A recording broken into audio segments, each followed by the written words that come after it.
नमो सिद्धाणं नमो आयर्याणं नमो उवज्झायाणं नमो लोये सौवसाहूणम्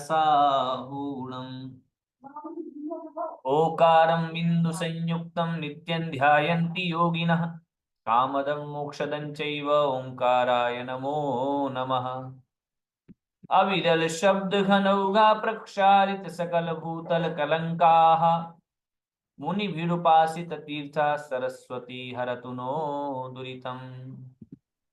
अज्ञानतिमिरान्धानां ज्ञानाञ्जनशलाकया चक्षुरुन्मीलितं येन तस्मै श्रीगुरवे नमः।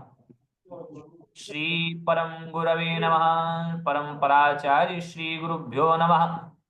सकल कलुष विध्वंसकं श्रेयसां परिवर्धकं धर्म संबंधकं भव्य जीवमनः प्रतिबोधकारकमिदं शास्त्रं श्री सर्वार्थ सिद्धिनामधेयम्।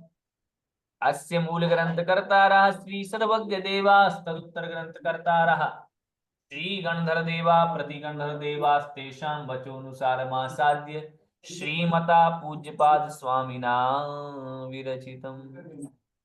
मंगलम भगवान वीरो मंगलम गौतमो गणी मंगलम कुंद कुंदार्यो जैन धर्मोस्तु मंगलम। सर्वमंगल मांगल्यम सर्वकल्याणकारकं प्रधानं सर्वधर्माणां जैनं जयतु शासनम्। मोक्षमार्गस्य नेतारं भेत्तारं कर्मभूभृतां ज्ञातारं विश्वतत्त्वानां वन्दे तद्गुणलब्धये। पंच परमेष्टि भगवान की जय। देवाधिदेव मूलनायक वृषभनाथ भगवान की जय। पूज्यवर श्री पूज्यपाद स्वामी की जय। सर्वार्थ सिद्धि ग्रंथराज की जय। संत श्रोमणी आचार्य गुरुवर श्री विद्यासागर जी महामुनिराज की जय। पूज्य आचार्य भगवंत श्री समय सागर जी महामुनिराज की जय। पूज्य निर्यापक श्रमण तीर्थ चक्रवर्ती मुनिपुंगो श्री सुधा सागर जी महाराज की जय। अढ़ाई द्वीपस्थ समस्त महामुनिराजों की जय।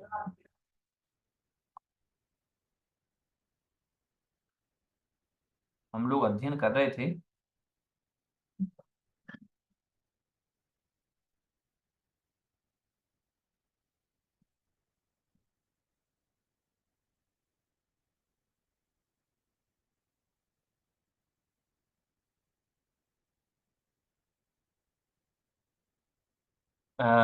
चार आयुओं के विषय में हम लोग अध्ययन कर लिया था कि आयु जो प्रकृति है उस प्रकृति के चार भेद हैं।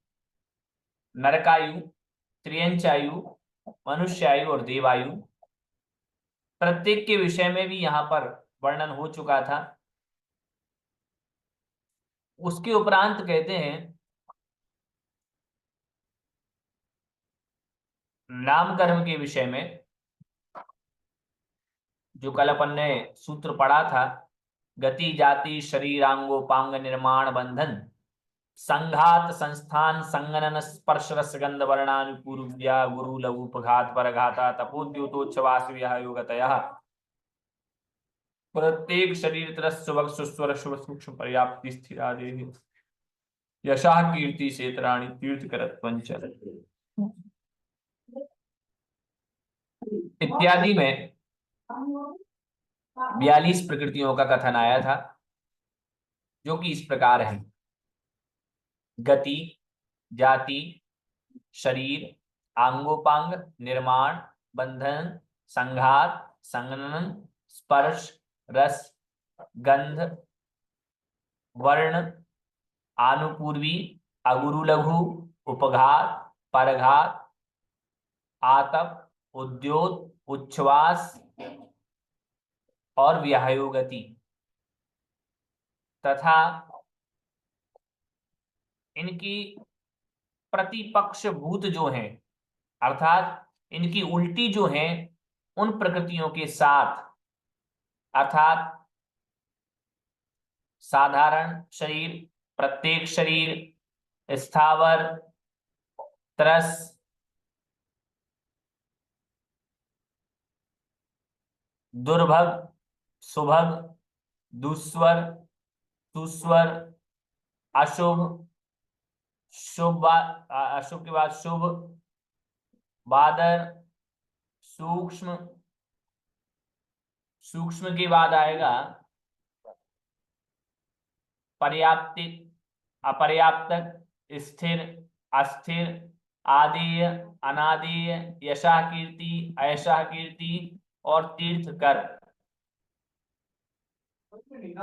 ये 42 प्रकृतियां हो चुकी हैं। नाम गिन लिए ना आप लोगों ने? 42 हुए कि नहीं?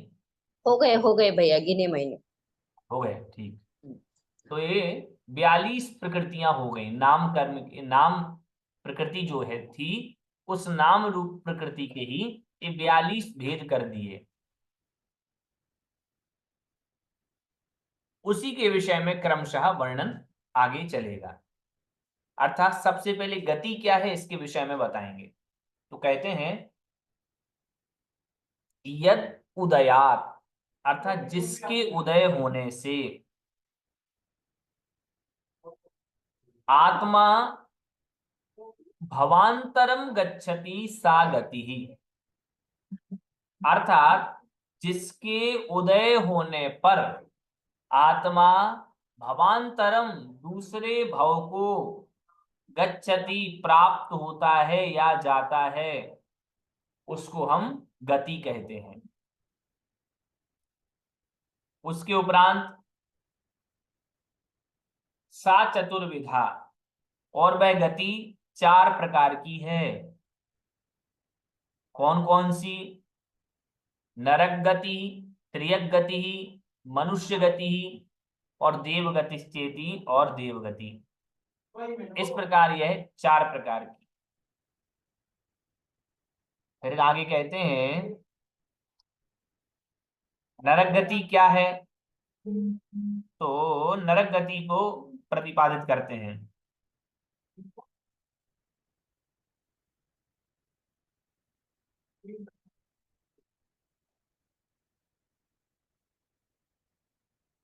यन्निमित्तम आत्मनो नारको भावस तन नरक गति नाम, जिसके निमित्त से आत्मा का नारक भाव होता है, जिसके निमित्त से आत्मा का नारक भाव होता है, उसको हम नरक गति कहते हैं। इसी प्रकार जिसके निमित्त पाकर के आत्मा का मानुष भाव होता है वह मनुष्य गति हो जाएगा, देव भाव होगा तो वह देव गति हो जाएगा, त्रियक भाव होगा तो वह त्रियंच गति हो जाएगा।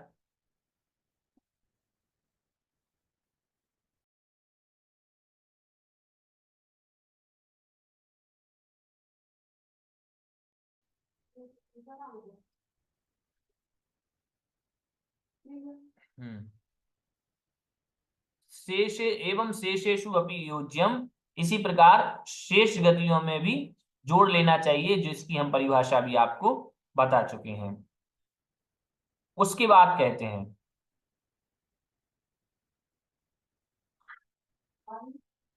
तासु नरकादि गतिषु अव्यभिचारिणा सादृश्य अनैकीकृतोर्थात्मा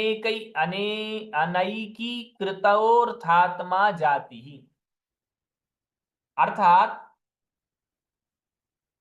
तासु नरकादि गतिषु, उन नरक आदि गतियों में अव्यभिचारिणा, अर्थात अव्यभिचारी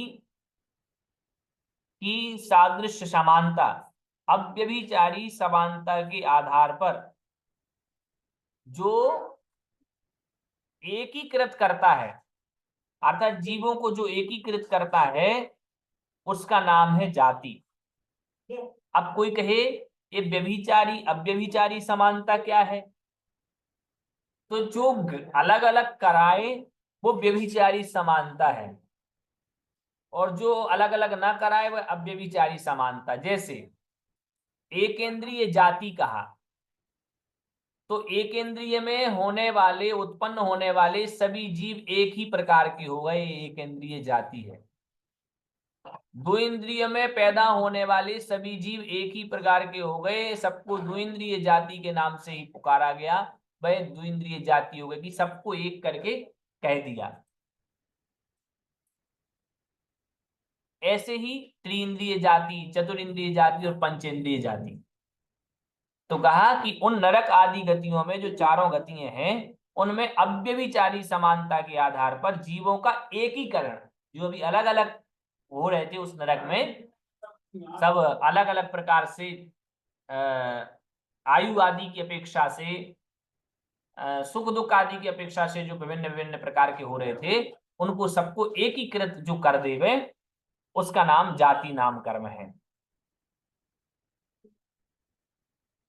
और तन्निमित्तम जाति नाम, उसको हम जाति हैं तत्पंच विधम, वो पांच प्रकार की है। एक इंद्रिय जाति नाम, द्विइंद्रिय जाति नाम, त्रिइंद्रिय जाति नाम, चतुरिंद्रिय जाति नाम और पंचेंद्रिय जाति नाम। चूंकि ये नाम कर्म का भेद, नाम कर्म की ही प्रकृतियों के अवान्तर भेद हैं, इसलिए यहां नाम शब्द अंत में डाल दिया।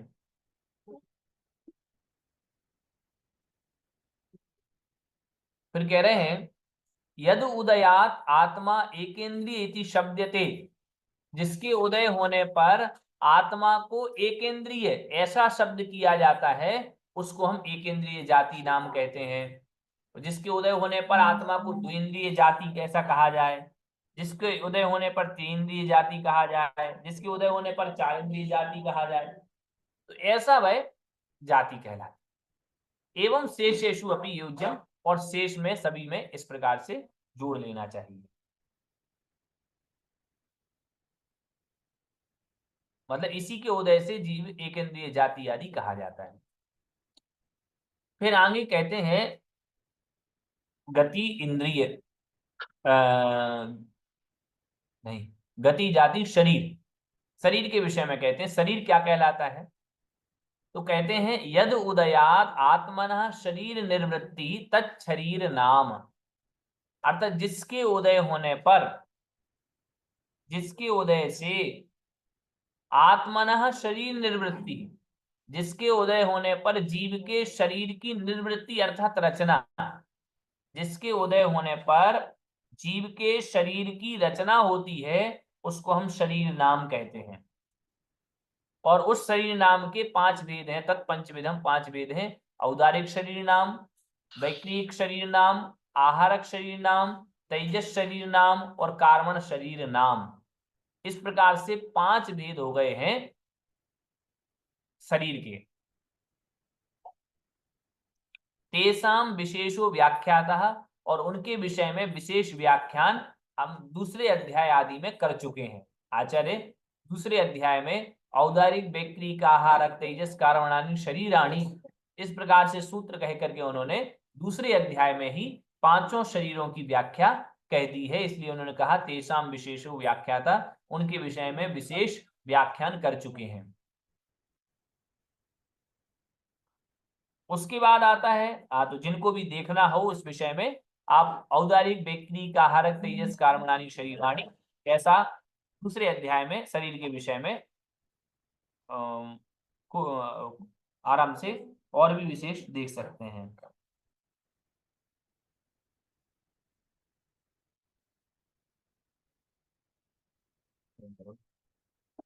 उसके आगे देखिए, फिर आगे कहते हैं अंगोपांग के विषय में।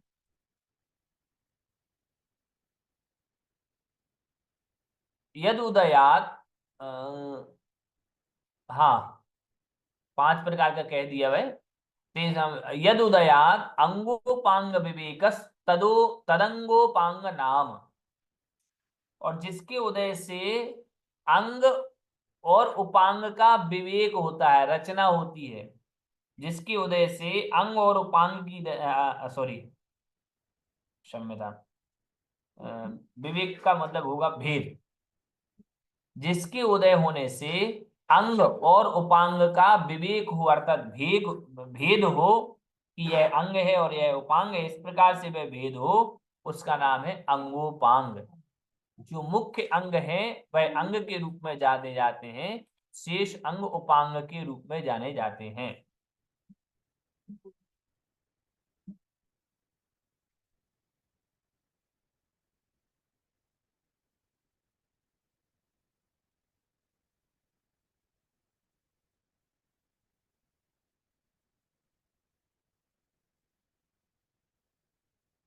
जैसे पांव अंग कहलाएगा, पैर जो है हमारे भी अंग कहलाएंगे, और उपांग क्या कहलाएगा, एड़ी है, उंगलियां हैं, पंजा है, तो वो सब उपांग कहलाएंगे।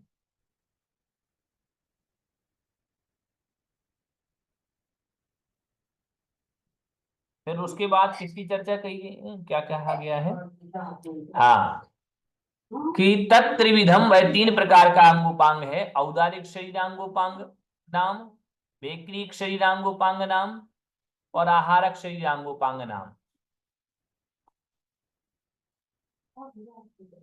भैया जी, जैसे ये दो सारी इसलिए नहीं लिए क्योंकि उसमें अंग और उपांग नहीं होते, इस वजह से नहीं लिए ना, तेजस और कार्मण। हाँ, तेजस और कर्मण में अंगोपांग नहीं। यन निमित्तात् परिनिष्पत्तिस् तत् निर्माणम। अब निर्माण क्या कहलाता है, तो कहते हैं कि यन निमित्ता, जिसकी, जिसके निमित्त से। भैया जी, जी, ये जो आहारक शरीर है ये तो रिद्धिगत है, रिद्धि से प्राप्त होता है, तो इसमें नाम कर्म कहाँ से आ गया? देखो इसमें नामकरण इसलिए आया, देखो आहारक जो शरीर की रचना होती है, उसमें उसमें क्या होता है, सफेद हाथ का पुतला होता है कि नहीं। होता है। हाँ, तो सफेद हाथ का जो पुतला बता रहा है, तो वो रचना है पुतला एक प्रकार की, हम्म।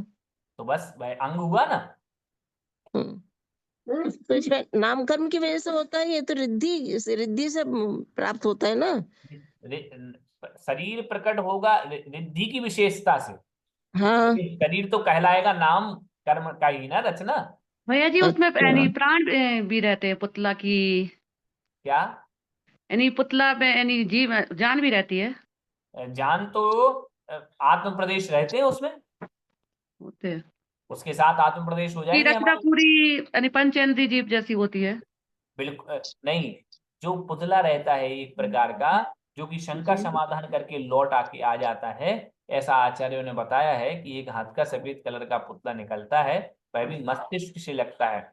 शुभम विशुद्ध मव्याघाती चाहारकम प्रमत्त संयतस्यैव, इस सूत्र में पूर्ण व्याख्या आचार्य ने की है। तो वह सफेद कलर का पुतला मस्तिष्क में से निकलता है, एक हाथ का पुतला, और वह पुतला किसी मनुष्य आदि के आकार का नहीं होता, वह शुभ होता है, विशुद्ध होता है, और किसी के द्वारा घात को प्राप्त नहीं होता है, और केवल आहारक, केवल प्रमत्त संयत गुण स्थानवर्ती, छठवें गुण स्थानवर्ती मुनिराज के ही होता है, अन्य किसी के नहीं होता। तो बड़ी बड़ी चीजें ये। हम्म, भैया जी, एक हाथ यानी कितना? क्या, भैया, एक हाथ यानी कितना भैया जी? एक हाथ, भैया जी, तेजस वाला निकलता है, जो तेजस शरीर निकलता है बाएं कंधे से दाएं कंधे से, वो तो शरीर नहीं माना जाता। नहीं देखिए, जो तेजस से निकल रहा है, और जो तेजस से शुभ और अशुभ का निकल रहा है, उसके विषय में कोई भी यहाँ पर कथन नहीं है।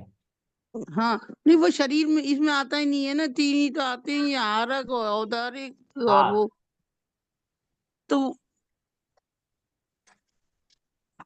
भैया जी, एलाचार्य पांचों का ही जो आते पुतला हैं, गया था पांचों ही। वो कैसे? एक मिनट, हाँ एलाचार्य, हाँ बताइए क्या बता तो रहे थे आप। महाविद्या में जो एलाचार्य के नाम से वो हम विख्यात हुए थे, तो महाराज जी के प्रवचन में आया था कि उनको हथेली में ऐसे ले लिया तो इलायची की तरह दिखे वहां पे। हाँ तो हाँ, क्या वो मानुष की तरह का पुतला नहीं था क्या उस समय? नहीं नहीं, वो पुतला मनुष्य के जैसा नहीं होगा। वो तो कुंद आचार्य जो भैया जी, साक्षात गए थे ना। भैया कुंद आचार्य को ले गए थे ना देव। भैया जी वो पुतला थोड़ी ना था, वो तो सशरीर गए थे। हाँ वो तो वो सही। पुतला ही था, शरीराकार का पुतला ही निकलता है। नहीं पुतला नहीं था नहीं तो। निकलता है, वो पुरुषाकार ही तो निकलता है भैया। नहीं, अरे कुंद शिव आचार्य तो पुतला होता है डायरेक्ट गए बिलाव थे। के आकार का, लेकिन शिव पुतला तो कुंद आचार्य पुरुषाकार तो होता है। आप उसको ठीक से को उसमें पुतला नहीं, महाराज जी सशरीर पुतला नहीं था, वो तो महाराज जी को ही लेके गए थे देव को। और महाराज जी को इसीलिए लेके गए थे वो। उन्होंने हाँ कहा वो है कि चारण महाराज रिद्धि से गए थे। हाँ जब तक वहां रहे तब तक वो जो है वहां उपवास पे रहे, क्योंकि वहां उस समय हाँ रात होती या दिन होता था वहां रात, तो हाँ उस समय शरीर गए थे, वो पुतला नहीं गया था। हाँ बिल्कुल, वो तो साक्षात गए थे। इलायची बराबर कहा। वो तो कुंद आचार्य को ले गया था देव। और इसलिए कहा ना कि वहां की अफगान तो बहुत ज्यादा होती है और इनकी हम्म। अफगान तो 5 हाथ थी, 5-6 हाथ थी, इसलिए वो इसलिए हाँ इलायची उनकी रिद्धि हथेली कहा में ही आ गए वो तो। इसलिए उनका नाम लाचार पड़ा। सब भैया जी चुप हो गए, बड़ी डिस्कस कर रहे कर दो, आप अकेले बोलो भैया जी। भैया जी चुप है और सब लोग बोल रहे हैं। उसको मौका नहीं दे रहे भैया को बोलने का। नहीं नहीं, परस्पर में भी समाधान होना चाहिए, अच्छी बात है। चर्चाएं होती हैं।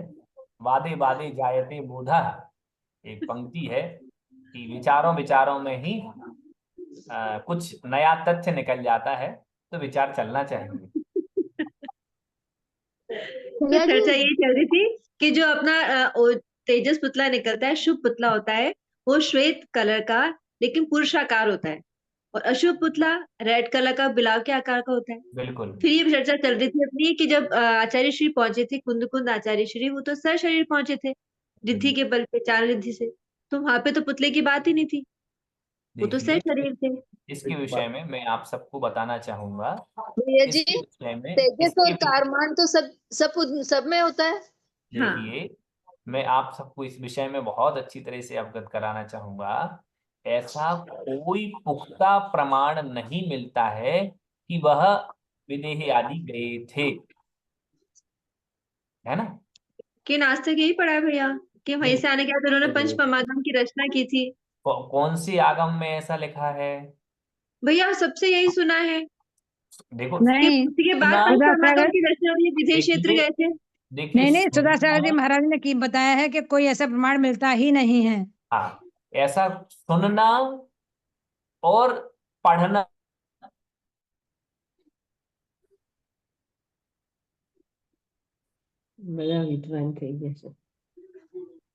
કોઈ પ્રમાણ નથી એનું, તે વાતો છે. એટલું કઈ હોય कि एक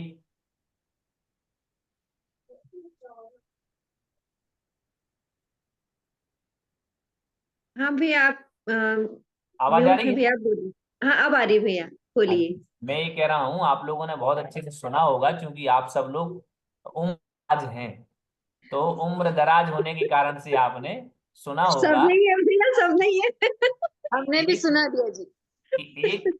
कि एक लिखा और 100 बका बराबर होता है।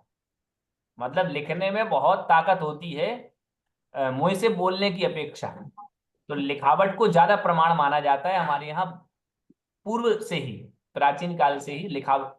तो ऐसा कोई भी प्रमाण लिखने में पढ़ने में ऐसा नहीं आया जिससे कि यह सिद्ध हो सके इस बात है। इसलिए पहली बात तो इस बात को ही मैं आपसे कहना चाहूंगा, इस बात को, हाँ, मैं ऐसा प्रस्तुत जरूर कर सकते हैं हम इन विषयों को, कि ऐसा सुनने में आता है, जनश्रुति है ऐसी। मैंने आपसे कहा, आपने उनसे कहा, उनने उनसे कहा, फिर कालांतर में हमने लिख भी दिया कि एक बार वहां गए थे। तो ये सब, और सिद्धांत से उसको अपन सिद्धांत की कसौटी पर खरा वो उतरता नहीं है, इसलिए अपन उसको इतना समर्थन नहीं करते। अतः किस अपेक्षा से ऐसा कथन हुआ होगा वो तो वो काल ही बता सकता। कुछ भैया कुछ जी, एक चीजें क्वेश्चन था हमारा। कुछ चीजें श्रद्धा के अतिरेक में भी कह दी जाती हैं। जैसे हमने कहा कि आचार्यश्री तो भगवंत है, वह आचार्यश्री तो तीर्थंकर तुल्य है, जबकि तीर्थंकर तुल्य आचार्यश्री नहीं हो सकते। आज तीर्थंकर तीर्थंकर हैं, आचार्यश्री आचार्यश्री हैं, लेकिन अपन श्रद्धा के अतिरेक में कह देते हैं। और कल के दिन पता चले कि 100 साल बाद 200 साल बाद ऐसा कथन होने लगे कि नहीं, हमने तो पढ़ा था आचार्यश्री तीर्थंकर जैसे ही है, इसका मतलब है।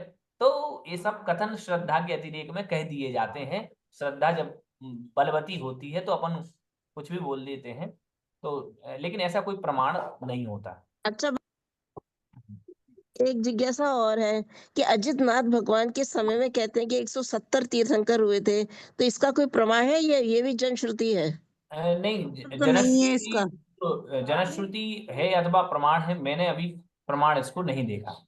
हाँ, ऐसा भैया सुनने जी में आया ना, प्रमाण महाराज नहीं जी है भी वैसे मना ये भी। करते हैं, महाराज जी भी कहते हैं कि बस सुनते ही हैं ऐसा। हाँ, ये तो अपनी लाइन में तो आती है पूजा में, एक साथ एक छत एक 70 भी साथ तीर्थंकर शत हो सकते हैं। तीर्थंकर हो सकते हैं। हाँ, किंतु न्यूनतम 20 तीर्थंकर विदेह में ही होते हैं। हाँ, तो ये उसी से तो प्रमाण हुई होगी ना ये बात, तो यह हो सकता है प्रमाण तो प्रमाण होगी है, बात।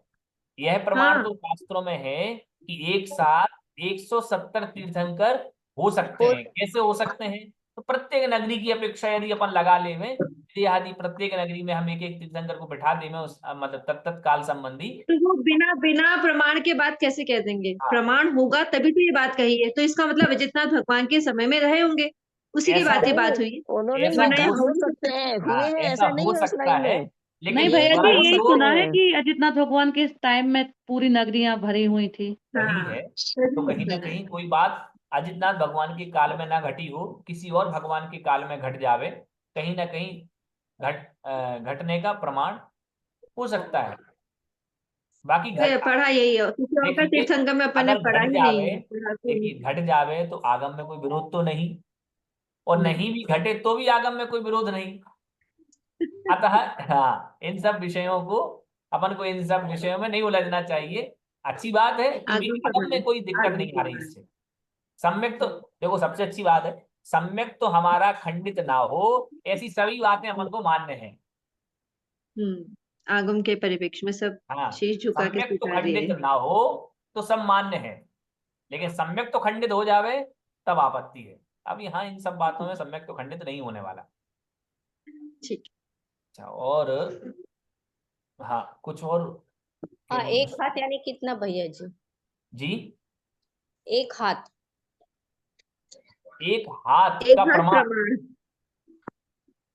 देखिए, ये एक हाथ का जो प्रमाण है, यहाँ पे यही अपना एक हाथ ही होता है भैया, ये वाला कोहनी से ऊपर तक का एक हाथ प्रमाण। 24 अंगुल भैया जी। हाँ 24 अंगुल, सही सही।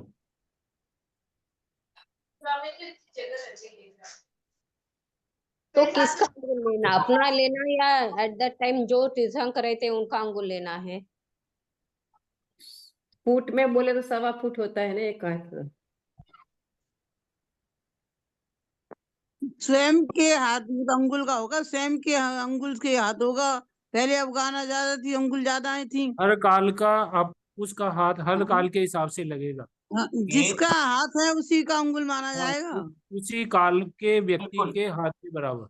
ये आत्मांगुल और प्रमाणांगुल इसके विषय में आता है। तो आत्म उस्तेदांगुल। हाँ, आत्मांगुल के ही अनुसार ये सब प्रमाण होंगे।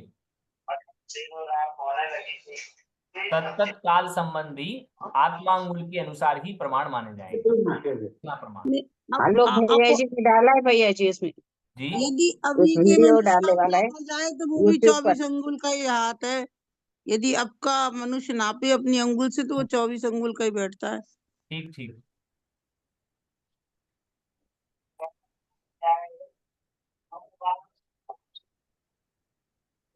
उसके उपरांत देखते हैं आगे।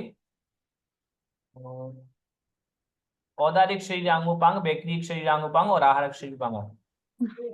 अब कहते भैया हैं, जी, जी जी, एक क्वेश्चन था भैया जी, ये हाँ पूछना बोलिए। था, जैसे बता ना आपने कि आहारक वाला ना क्या दाहिने कंधे से निकलता है, तो तेजस वाला मस्तिष्क से कैसे बताया था आपने, पुतला जो बताया था? आहारक वाला यहाँ से मस्तिष्क से, अच्छा अच्छा। हाँ, और शुभ एक तेजस अशुभ दाहिने। तेजस बाएं से, शुभ तेजस दाएं से। अच्छा, वो भी मतलब शुभ अशुभ दोनों दाएं बाएं से, मतलब ऐसा रहेगा उनका तेजस हाँ, में। शुभ दाएं से, अशुभ बाएं से। जी भैया जी। और कहते हैं अब निर्माण क्या है? भैया जी, तो निर्माण, ये जी शीला, जी, भैया जी शीला आंटी ने बहुत देर से हैंड रेस किया हुआ है, वो भी शायद आंटी कुछ कहना चाहते हैं। हैंड हाँ रेस किया हुआ मैं है आंटी उनको ने। देख रहा हूँ काफी देर से, परंतु उन्होंने माइक नहीं खोला, या मुझे ऐसा लगा हाँ, शायद। वो हैंड रेस कर रखा है उन्होंने, आंटी से कुछ पूछना हाँ चाह रहे हैं। आंटी जी जी, अनम्यूट करिए, पहले उनको अनम्यूट अनम्यूट कर। कीजिए अपने आप को। हाँ, वो बोलना चाह रहे हैं, नहीं बोल पा रहे हैं। आंटी अनम्यूट करिए अपने आप को। वो आंटी कह रही आवाज है नहीं आ रही। कुछ नहीं बोलना है, ऐसा बोलना है। बोलना है, हाँ, लेकिन अनम्यूट नहीं कर पा रहे। जहां माइक लगा है उसको टच करो।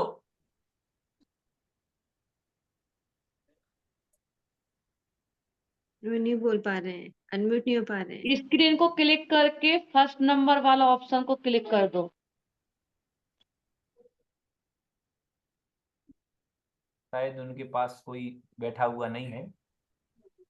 हम्म। शीला आंटी, आपकी आवाज नहीं आ रही, आप अनम्यूट करिए, रुकिए। दीदी डिस्टर्ब नहीं करिए, क्लास भैया को पढ़ाने दीजिए ना यार। अब क्लास चलिए पढ़ाइए भैया, फिर वो बहुत चलिए, डिस्टर्ब हो जाते हैं। कोई बात नहीं, भैया जब जी जय जिंदा पढ़ाइए भैया जी। हाँ जब वो अभी कोई आ जाएगा तो फिर वो पूछेगा। चलिए, ठीक है। तो देखिए अब उसके उपरांत निर्माण के विषय में कहते हैं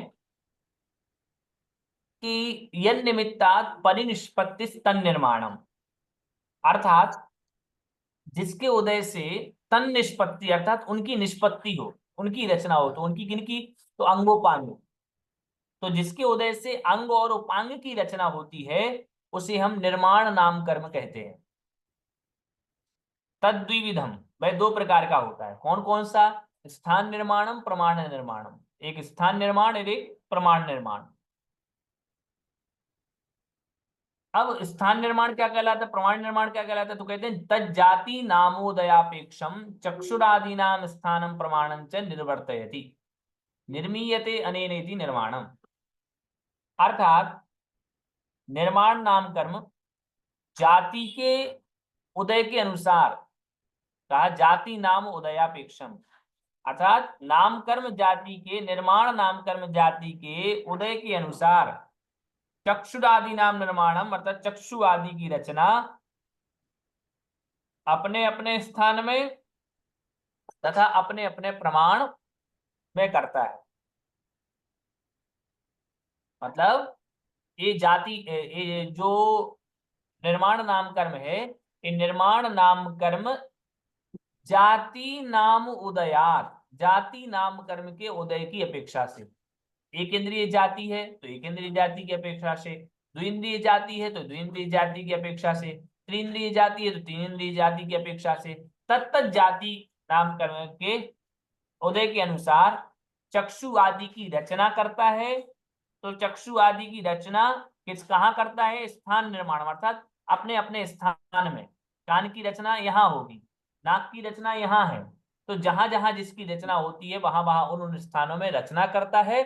और प्रमाण का काम होता है कि कितने प्रमाण में करना है, कितनी बड़ी नाक बनानी है, कितने बड़े कान बनाने हैं। तो ये सब जो निर्माण करता है वो स्थान निर्माणम, अर्थात स्थान के कहाँ निर्माण होना है ये स्थान, और प्रमाण निर्माण अर्थात कितने आकार में बनना है, कितना बड़ा बनना है, ये प्रमाण। निर्मीयते अनेनेति निर्माणम, जिसके द्वारा निर्माण किया जाता है उसे निर्माण कहते हैं। निर्मित किया जाता है जिसके द्वारा उसे निर्माण कहते हैं। हाँ बेटा, आज लेट कैसे हो गया? उसके उपरांत शरीर नाम कर्म के उसके उपरांत बंधन नाम कर्म को समझाएंगे। तो कह रहे हैं शरीर नाम कर्म कर्मोदय, शरीर नाम कर्मोदय वशात उपात्तानाम पुद्गलानाम अन्योन्य प्रदेश संश्लेषणम यतो भवति तद बंधन नाम।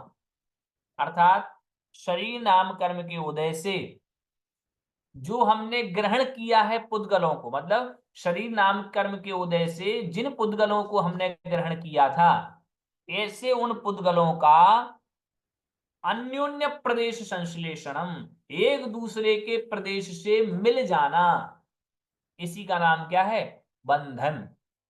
अर्थात शरीर नाम कर्म के उदय से जिन जिन पुद्गलों को हमने प्राप्त किया था, उन सबका परस्पर में एक दूसरे से मिल जाना, इस मिल जाने का नाम ही बंधन है। फिर कहते हैं संघात क्या है? तो कह रहे हैं यद उदयात औदारिक आदि शरीराणाम विवर विरहित अन्योन्य प्रदेशानुप्रवेशेन एकत्वापादनम भवति तत्संघात नाम। अर्थात जिसके उदय होने से औदारिक आदि शरीरों का औदारिक आदि शरीरों के प्रदेशों का क्या अन्योन्य परस्पर में विवर विरहित, विवर का मतलब होता है छिद्र, छिद्र से रहित है ना, तो औदारिक आदि शरीरों के प्रदेशों का परस्पर में छिद्र रहित होकर के एकम एक पना हो जाना। एकम एक पना अर्थात दोनों को अलग अलग ना होकर के एकम एक हो जाना, इसका नाम है संघात। अर्थात औदारिक आदि शरीरों का परस्पर में बिना किसी छिद्र के एकम एक हो जाना, इसका नाम संघात नाम कर्म है। और बंधन क्या हुआ भैया जी? बंधन हुआ कि प्रदेशों का परस्पर में, एक दूसरे के प्रदेशों का परस्पर में मिल जाना, इसका नाम बंधन हुआ। तो एक दूसरे के प्रदेश जो परस्पर में मिल रहे हैं, ये बंधन है। और अब बंधन के उपरांत क्या होगा कि उन औदारिक आदि शरीरों का कोई छिद्र भी नहीं रहेगा, अपने आप में वो दोनों एक ही हो जाएंगे। जो अलग अलग थे, अभी अलग इसके प्रदेश अलग थे, उसके प्रदेश वो मिले, अभी तो यूं मिले हैं, अब इतनी इस तरह से मिल जाएंगे कि दोनों के प्रदेश आपको समझ में ही नहीं आएंगे कि इसके प्रदेश कौन और उसके प्रदेश कौन। इसका नाम है संघात। और यद उदयाद औदारिक आदि शरीराकृति निर्वृत्तिर भवति तत्संस्थान नाम। और जिसके उदय होने से, अब संस्थान की चर्चा आएगी, जिसके उदय होने से औदारिक आदि शरीरों की आकृति की निर्वृत्ति होती है, निर्वृत्ति मतलब रचना, तो जिसके उदय होने से औदारिक आदि शरीरों की आकृति की निर्वृत्ति रचना होती है, उसको हम संस्थान कहते हैं। और उस संस्थान के षोडा विभज्यते, उसको 6 भागों में विभाग किया जाता है। अर्थात संस्थान मतलब आकार होता है। तो औदारिक आदि शरीरों को आकृति देने, आकृति की रचना जिसके माध्यम से होती है, उसे हम संस्थान कहते हैं। और वह संस्थान 6 प्रकार का होता है। समचतुरस संस्थान नाम, न्यग्रोध परिमंडल संस्थान नाम, स्वाति संस्थान नाम, कुब्ज संस्थान नाम, वामन संस्थान नाम और हुंड संस्थान नाम। इस प्रकार से समचतुरस्र, न्यग्रोध परिमंडल, स्वाति संस्थान, स्वाति, कुब्जक, वामन और हुंडक, इस प्रकार से 6 संस्थान होते हैं। संस्थान मतलब आकार, उनमें क्रमशः हो जाता। समचतुरस्र मतलब चतुरस्र, चारों तरफ से जो सम अर्थात एक जैसा आकार, शरीर का ऐसा आकार जो देखने में बहुत अच्छा लगता हो और जिसमें अंग उपांगों की रचना एकदम फिट हो, इधर उधर ना भागे, इसका नाम है समचतुरस्र संस्थान, जो कि सभी तीर्थंकर महापुरुषों के होता है। न्यग्रोध परिमंडल संस्थान आप लोग जानते ही हैं, न्यग्रोध का वृक्ष जिसको हम बट का वृक्ष कहते हैं, तो वो जैसे न्यग्रोध होता है, ऊपर की ओर चौड़ा, नीचे की ओर सकरा, इस प्रकार से न्यग्रोध परिमंडल संस्थान। स्वाति संस्थान, कुब्जक संस्थान, वामन संस्थान और हुंडक संस्थान अपने अपने नामों के अनुसार ही है। ग्रोध का मतलब क्या? ग्रोध, न्यग्रोध में ग्रोध का, न्यग्रोध के मंडल के समान न्यग्रोध नाम का वृक्ष होता है। न्यग्रोध एक वृक्ष है, बट वृक्ष जिसको अपन कहते हैं, वो ऊपर से तो हमें यूं चौड़ा हुआ दिखता है और नीचे यूं दिखता है, ऐसे ही शरीर का आकार होना। बड़ का ना दे भैया जी, बड़ का। हाँ, बड़ का, हाँ, बड़ का वृक्ष। ऐसे ही अन्य संस्थानों में उनके नाम के अनुसार ही जान लेना चाहिए। भैया जी न्यू ग्रोथ में मतलब कौन से जीव, उदाहरण के लिए एक आध जीव का बताएंगे? न्यू ग्रोथ मंडल संस्थान है तो इसमें कौन से जीव हैं?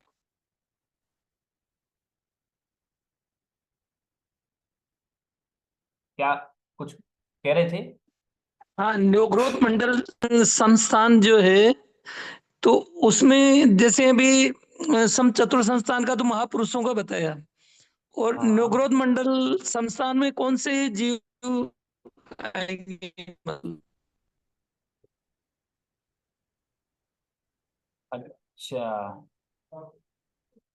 एक मिनट, वो तो हमें देखना पड़ेगा उसके विषय में, तो अभी हमने जो जिनका आकार बट वृक्ष के समान होता है ना, उनका नहीं नहीं, कोई जो ऊपर उदाहरण, से, वो जिनका उदाहरण शरीर ऊपर मोटा नीचे पतला होता है। हाँ, उसका मतलब ऐसे जीव कौन से हैं? जीव तो नहीं होते हैं। जी वही है जो चलते फिरते दिखाई देते, उनमें होते हैं ना, कोई ऊपर मोटे होते हैं, पतले होते हैं टांगे उनकी। नहीं नहीं नहीं, तो भैया जी इसका कुबोक भूमि के जीव आते हैं इसमें? नहीं, कुबोक भूमि की जीव इसमें तो परिमंडल में कैसे आए? जो वास्तव में अपने उदाहरण तो लगे दूसरे का संस्थान में आएंगे। जो जिज्ञासा वो हल तो। आपकी थोड़ी सी आवाज कट रही है। भैया जी मेरे पूछना ये कि जो न्यू ग्रोथ मंडल संस्थान है इसमें किस तरह के जीव आएंगे, मतलब कौन से जीव है उनका एक उदाहरण, मतलब उन जीव का बिल्कुल, कोई नाम? मैं आपकी बात एकदम समझ चुका हूँ। आप यही पूछना चाहते हैं कि जैसे अपन ने यहाँ समचतुर संस्थान में हमने जैसे भेद लगा लिया है जीव का, हमने तीर्थंकर आदि जीवों का, ऐसे ही नेग्रोथ परिमंडल संस्थान किनका होता होगा, ये हम आपको देख करके बताएं।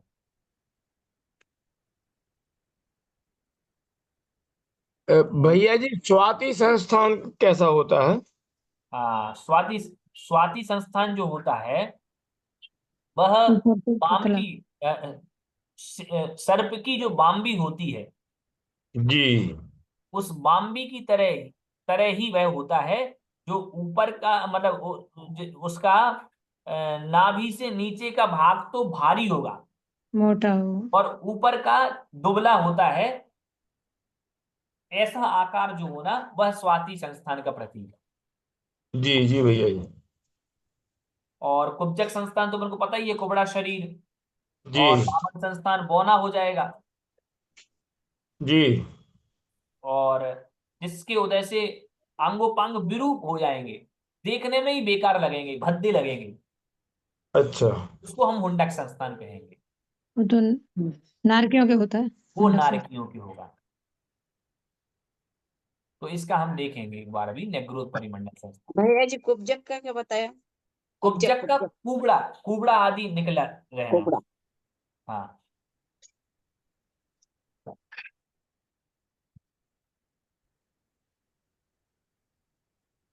अब उसके उपरांत कहते हैं संघनन।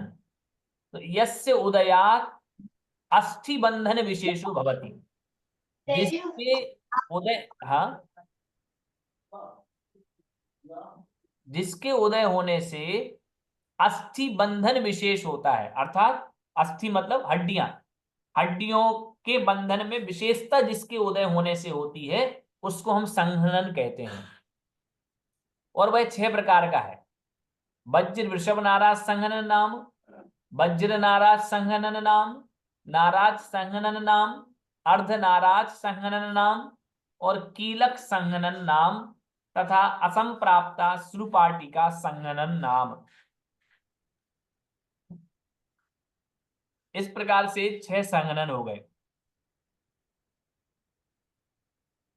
तो देखिए, वृषभ का अर्थ जो है, वज्र का अर्थ पत्थर होता है, या पत्थरों में भी जो विशिष्ट होता है उसका नाम वज्र है। सभी को हम वज्र नहीं कहते, जो विशिष्टता लिए होता है वह वज्र होता है। वृषभ का अर्थ होता है वेष्टन, और नाराज अर्थात कीलें। तो जिसमें हड्डियां कैसी हो, वज्र की तरह, वज्र की तरह ही, जिसकी हड्डियां मतलब वज्र की तरह, जो वज्र की तरह हड्डियों वाला, कठोर हड्डियों वाला, और वेष्टन जिसका वेष्टन हो, अर्थात हड्डियों से ऐसा वेष्टन हो जो जिसको भेद ना पाए, उसका नाम होगा वज्र वृषभ। मतलब वज्र की हड्डियों से वेष्टित है और कीलित है, कीलों से जुड़ा हुआ है, बोल्ट लगे हैं, उसका नाम है वज्र वृषभ नाराज संघनन। भैया जी इसका मतलब ये तो नहीं होगा कि वेस्टर्न भी वज्र का हो और कीलंग भी वज्र का हो, वज्र बिल्कुल वृषभ बिल्कुल नाराज संघनन। ऐसे ही होगा। भैया जी ये तो हाँ तीर्थंकर के होता है। बिल्कुल तीर्थंकर के ही होगा। हाँ महापुरुष नारकियों के होता है। और महापुरुषों के भी सब ऐसे ही होता है। हाँ, देवों के होता है, नारकियों के होता है। सबके वज्र ऋषभ नाराज संगठन ही होता है। भैया जी देवों का तो वैक्रिक शरीर होता है ना, उनका कहाँ से आ गया ये सब?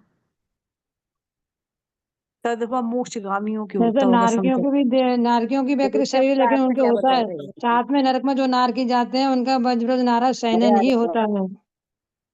नागी वहाँ पे जो जाते हैं, मोक्ष और सातवें नरक को जाना है तो वज्र वृषभ नाराज संगनन को पाना है। जो वहाँ रहते हैं उनका नहीं। नहीं भैया ये जो जो नारायण प्रति नारायण होते हैं इनका भी तो ब्रजेश्वर नारायण संगठन होता है शायद। जाते तो ये नहीं, दूसरे प्रति तीसरे नारायण का नहीं होता। नारायण और प्रति नारायण तो नरक जाते हैं, थोड़ी जाते हैं वो। तो नरक और क्या वज्र वृषभ नाराज संगनन वाला नरक नहीं जाएगा? वही तो, नहीं तीसरे नरक तो जाते हैं ना ये लोग। चला जाएगा, लेकिन नरक में जाने के बाद तो फिर हड्डी वगैरह होती नहीं है। तब तो अरे नरक हो फिर क्या जाता है। करना है? नरक में जाने के बाद हड्डियों का क्या करना है? फिर तो उपपाद शरीर मिलेगा ना। तो भैया जी 63 सलाह का सभी पुरुषों का वज्र वृषभ नाराज संगठन होता होगा। हाँ लेकिन देखिए नरक में तो जा करके उपपाद जन्म होना है, वैक्रिक शरीर मिलना है, इसलिए यहाँ तो केवल औदारिक शरीर के ही विषय में चर्चा चल रही है, उस औदारिक शरीर वाले के ही संगनन चल रहा है। औदारिक शरीर तो सबके होता है भैया जी। अरे किसने कह दिया कि औदारिक सबके होता है? देव और नारकियों के क्या होगा? उनको तो वैक्रिक होता है। तो फिर मनुष्य और तिर्यंचों में होगा। हाँ तो अपन मनुष्य क्रियंचों की चर्चा चल रही जी। अब वज्र नाराज संगनन क्या है? तो देखिए दूसरा क्या आया? वज्र नाराज संगनन, ठीक है। वज्र नाराज संगनन क्या होगा कि जिसके उदय से कील और हड्डियां वज्र की तरह हो और वेष्टन जिसमें सामान्य हो। तो वेष्टन जिसका सामान्य हो और कील और हड्डियों से युक्त हो, वह उसका नाम है वज्र नाराज संगनन। वेष्टन मतलब ढकना, आवरण, चमड़ी, त्वचा।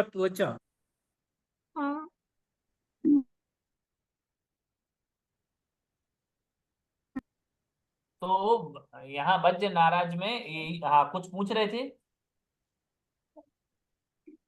वेष्टन बता दिया कि हाँ ढका हुआ आवरण, जैसे हमारे वृषभ का मतलब वेस्टर्न है, वृषभ का मतलब। हाँ वृषभ का मतलब वेष्टन। हाँ। तो वेष्टन तो जिसमें सामान्य हो और वज्र की हड्डियां और कीलें हो, वज्र की कीलें और वज्र की हड्डियां, उसका नाम है वज्र नाराज। फिर आता है नाराज संगनन। नाराज संगनन क्या है? तो जिसके उदय से हाड़ों के जोड़ों में कील लगी हो, हड्डियों का जो जोड़ है वो कीलों से सहित हो, उसका नाम है नाराज संघनन। यहाँ हड्डियों में कीलें लगी होती हैं। और अर्धनाराज में होगा कि जिसके उदय से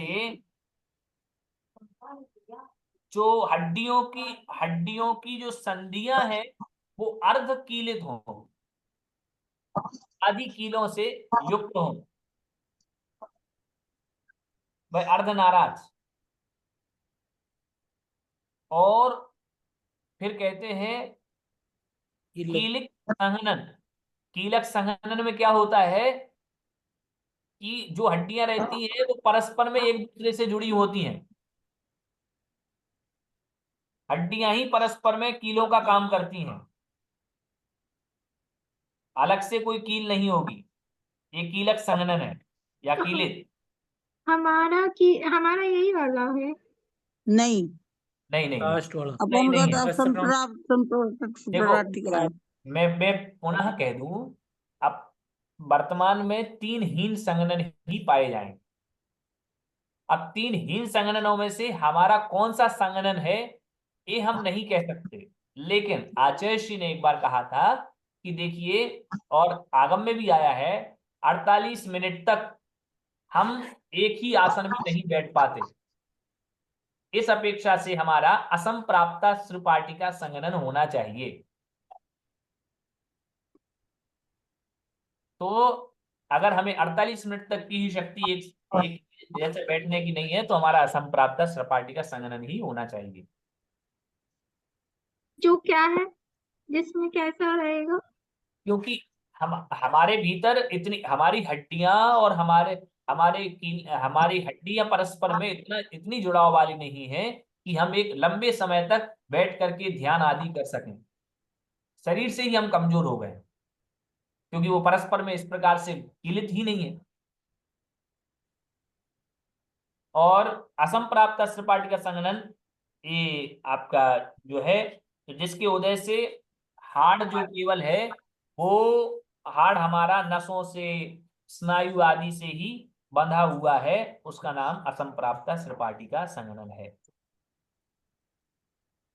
और भी कई प्रकृतियां नाम भैया जी जरा एक दफा शॉर्ट में बता दीजिए 6 सहनन। वज्र का वृषभ का अर्थ होता है बेष्टित। तो बेष्टन जो हमारे ऊपर लगा हुआ है इस प्रकार से थाल के रूप में लगा हुआ है वह बेष्टन है। तो जिसके उदय से वज्र का हड्डियां, और नाराज का अर्थ होता है कील। तो हमारा शरीर, जिसके उदय से हमारा शरीर वज्र के हड्डियों से और कीलों से परस्पर में सहित है, उसका नाम वज्र वृषभ नाराज संघनन है। और वज्र नाराज मतलब जहां वज्र और कीलें तो हैं लेकिन बेष्टित नहीं है, ऐसा वज्र नाराज संघनन। जहां केवल कीलों से संयुक्त होते हैं हमारे हाड़ जो हैं, हड्डियां हैं, वो कीलों से सहित है, वह नाराज संघनन। और जहां अर्ध कीलित है वो अर्धनाराज। और कीलक जहां केवल हड्डियां ही परस्पर में एक दूसरे बंधी है, कीलक संघनन। और असंप्राप्त श्रुपाटिका संघनन अर्थात जो हाड़ आदि हैं, नस आदि हैं, वो ही परस्पर में एक दूसरे से मिलकर के सहित है, वह असंप्राप्त श्रुपाटिका संघनन है। भैया जी इसको इस कल प्रकार एक से पेज आज पर लिख के बता देना भैया जी। विराम लेते हैं। भैया जी गुरु नाम कर्म क्या मतलब होता? क्या गुरु नाम कर्म? गुरु नाम कर्म कहाँ लिखा है? ये लिखा है 8 प्रकार का है। कर्कश नाम कर्म, मृदु नाम कर्म, गुरु नाम कर्म, लघु नाम कर्म, स्निग्ध नाम कर्म। गुरु लघु है, गुरु लघु वो छोटा बड़ा है, जैसे अपन को पता चलता है स्पर्श में आया, स्पर्श में आया होगा। अच्छा, स्पर्श में पहुंच गए अभी। अरे 8 प्रकार का स्पर्श कहलाएगा। चलिए ये बात की चर्चा है अभी। बड़ी है चीज तो छोटी है। अरे भैया जी कल एक पेज पर लिख के बता देना भैया जी। हम ग्रुप में डाल दूंगी तो। हाँ, स्पर्श रस गंध वर्ण आदि पढ़ेंगे तो उसमें ही स्पर्श के 8 विषय हो जाएंगे, रस के 5 विषय हो जाएंगे, सानंद गंध के का 2 बता विषय हो जाएंगे। दीजिए। उन्हीं उन्हीं उन्हीं नाम कर्मों की चर्चा आएगी आगे। भैया जी कल जो ये सोहनन का बता देना जी भैया जी। जी बता दें। हाँ, अर्धनारद जो सनन है उसमें कीले भैया जी मतलब सब में नाम कर्म लगता है। हाँ, सब में नाम लगेगा जी, बोलिए। कीले आदि रहेंगी या मतलब कीले कम रहेगी? कीले अर्धनाराज सनन जो है उसमें जो कीले आदि रहेंगे।